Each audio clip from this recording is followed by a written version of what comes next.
اللہم انی اعوذ بک من ہمزات الشیاطین اعوذ باللہ من الشیطان اللعین الرجیم بسم اللہ الرحمن الرحیم الحمد للہ والصلاة علی اہلہا اما بعد فقد قال اللہ تبارک و تعالی فی کلام المجید و فرقانہ الحمید بسم اللہ الرحمن الرحیم بقیت اللہ خیر لکم ان کنتم مومنین۔ اللہ خالق حق ذات حق نے امام زمانہ کا تذکرہ اپنے مقدس کلام میں اپنا باقی ماندہ خزانہ مہدی کو قرار دے کر کیا۔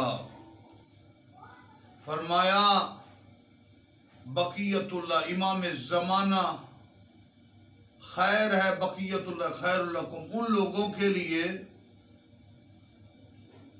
تمہارے لیے امام زمانہ بقیت اللہ بہتر ہے، بلند ہے، اعلیٰ ہے۔ ان کنتم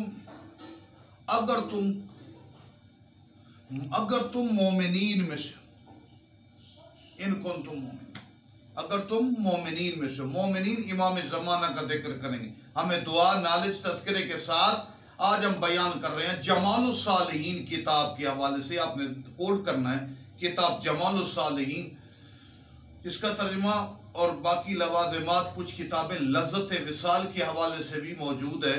اس یہ روایت کہ مخبر صادق علیہ اعلیٰ التحیت والثناء میرے مولا صادق آل محمد فرماتے ہیں، شیعوں کی گردنوں پر ہمارا حق ہے، ہر واجب نماز کے بعد ٹھوڑی پر ہاتھ رکھ کر یہ دعا پڑھیں۔ کون سی؟ یا رب محمد اجل فرج آل محمد، یا رب محمد احفظ غیبت محمد، یا رب محمد انتقم لابنت محمد۔ اے محمد کے رب اجل فرج آل محمد، آل محمد کے ظہور و رجت میں جلدی کر۔ یا رب محمد، اے محمد کے رب، چونکہ آل محمد کا ہے تو ظہور امام زمانہ کا، رجت باقیوں کی۔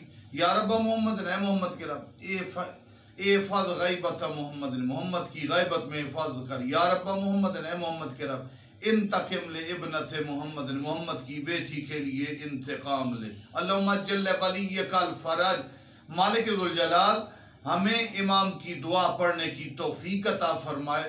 جو امام کی دعا سے دور ہے، ظاہر ہے وہ رحمان کے لیے کام نہیں کر رہا، رحمان کے دین کے لیے وہی کام کر رہے ہیں جو امام کی دعا کرے، اور امام کی دعا سے ذکر سے دور ہے وہ جن پر شیطان کا اثر ہے۔ شیطان نہیں چاہتا مجھے ختم کرنے والے مہدی کا تذکرہ ہو، ہمیں شیطان کی طرف نہیں رحمان کے راستوں کی طرف جانا چاہیے۔ والسلام علیکم ورحمۃ اللہ وبرکاتہ۔